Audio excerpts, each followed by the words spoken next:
This video lecture has been produced using artificial intelligence with the supervision of Belhaven faculty and staff. All right, let's begin our time together by considering a central question. When we talk about growth, particularly in technology ventures, what truly distinguishes sustainable growth from what we might call extractive growth? You know, this is often discussed as an aspiration, something to aim for, but I think it's better understood as a disciplined posture. It's a posture toward risk, toward capacity, and ultimately toward long-term responsibility.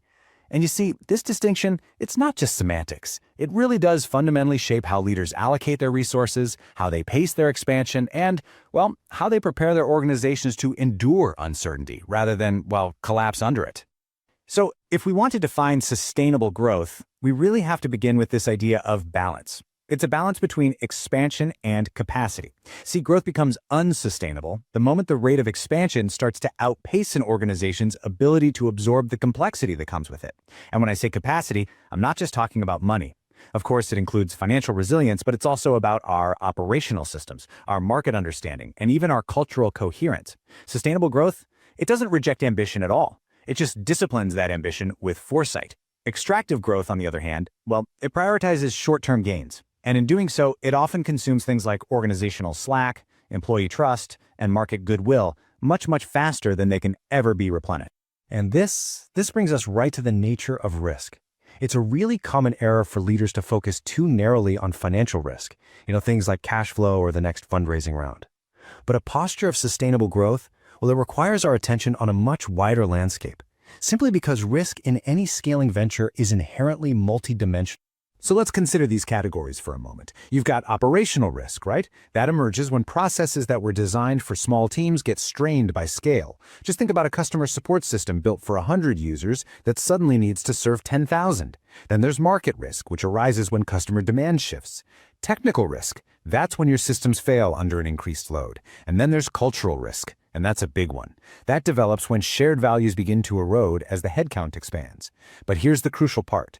These risks don't exist in isolation. Not at all. They interact, they amplify one another, and they will absolutely compound over time if they're left unaddressed. And that compounding failure, it's particularly dangerous because it so rarely announces itself clearly. No, it often begins with something really small, a minor operational shortcut perhaps, that seems completely harmless in the moment. But when that one small shortcut is repeated, especially under pressure, it starts to degrade reliability in ways that are really difficult to trace. You see, a culture of, oh, just this once, it slowly becomes the standard operating procedure. And when that happens, the foundations begin to weaken. And this, right here, is how failure so often unfolds. It's not usually a big bang, it's gradual. It happens through the accumulation of unresolved tensions. You have cultural erosion, which reduces accountability, and that allows these small problems to just persist and multiply until, finally, they become systemic. So a truly sustainable approach demands that leaders recognize this quiet, almost creeping nature of failure. So the question is, how do we respond to this? Well, a disciplined response to this kind of uncertainty is really found in planning. More specifically, it's about moving our mindset away from prediction and toward genuine preparation. And scenario planning is exactly that disciplined response. Instead of trying to predict a single future, which is often a fool's errand, you consider multiple plausible trajectories. So you get your team together and you ask, how would our organization respond to each of these scenarios? Could we withstand, say, slower than expected growth? What about unexpected regulatory pressure? The point of the practice isn't to eliminate risk entirely, that's impossible, but it profoundly increases your organizational readiness. And that reduces the likelihood of making those reactive, often destabilizing decisions when the pressure is on. What this practice really does is build resilience. And resilience, it's a word that's often misunderstood as just mere toughness or grit. But in our context, it's far more nuanced than that. It's the capacity to absorb shocks, yes, but also to adapt thoughtfully and to continue operating without abandoning your core commitments. So you see, it's a dynamic capability, not just a static strength. Think of it this way. Resilient ventures build buffers. They don't operate perpetually right at the edge of their capacity. Instead, they invest in systems and people that might even seem inefficient in the short term, but they prove absolutely essential when things get stressful. Speed is valuable, of course it is, but resilience reminds us of a crucial truth. Speed without stability is, in the end, very, very fragile. Now, this whole idea of building for stability, of preparing for the long term, it naturally leads us to a deeper sense of responsibility.